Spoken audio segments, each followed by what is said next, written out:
Shalom saudara-saudari yang terkasih, bersama saya Romo Robi Ordo Karmel dalam Renungan Harian Katolik.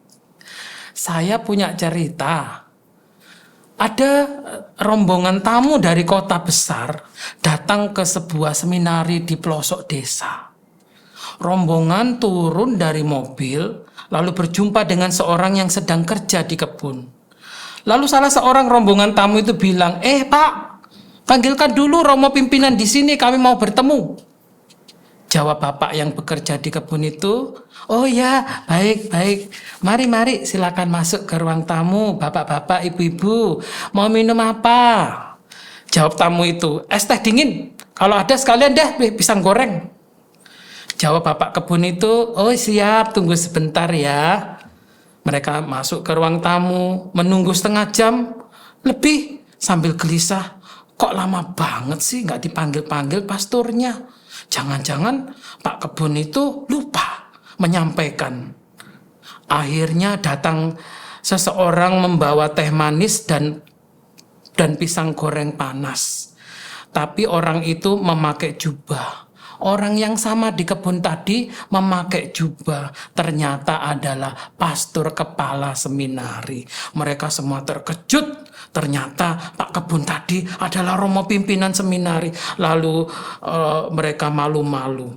Lalu Romo berkata, oh maafkan saya, kalian harus bersabar menunggu, karena saya harus buat teh dan pisang goreng dulu, karena karyawan semua libur. Para tamu pun jadi malu.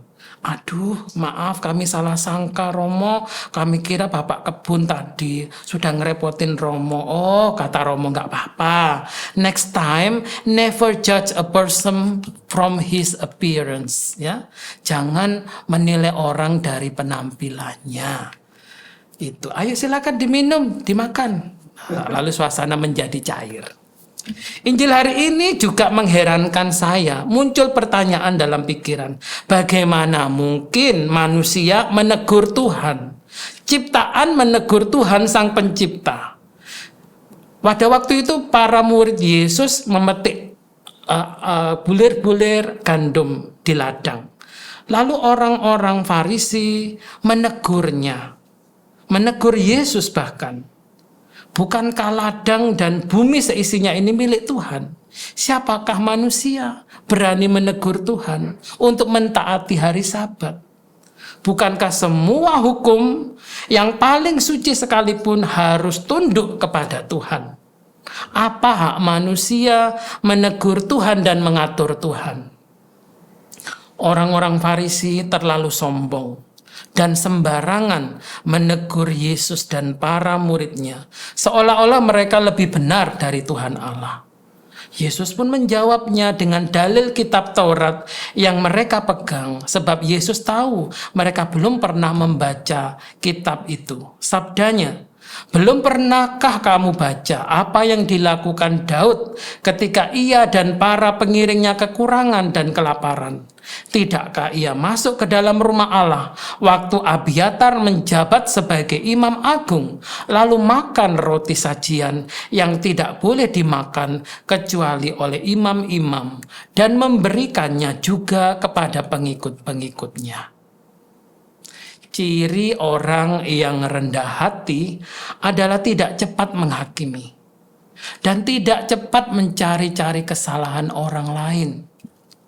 Orang yang sungguh rendah hati itu tidak cepat menilai, tapi berusaha memahami, mengerti kesulitan orang lain dan membantunya.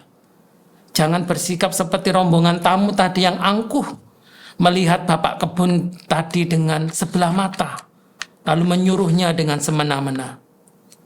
Mari kita belajar supaya jangan menjadi orang sombong yang hanya melihat kulit atau penampilan luar. Karena orang sombong biasanya belum puas dengan apa yang dia miliki, kurang bersyukur. Sedangkan orang yang rendah hati, ia selalu bersyukur. Walaupun ia memiliki segala hal, walaupun dia kaya, ia tidak akan memperlakukan orang lain semena-mena, melainkan memperlakukan orang lain seperti dirinya sendiri, sebagai manusia yang bermartabat. Jadi, Anda mau jadi tipe seperti apa? Pribadi yang sombong angkuh atau pribadi yang rendah hati? Tuhan Yesus memberkati. Amin.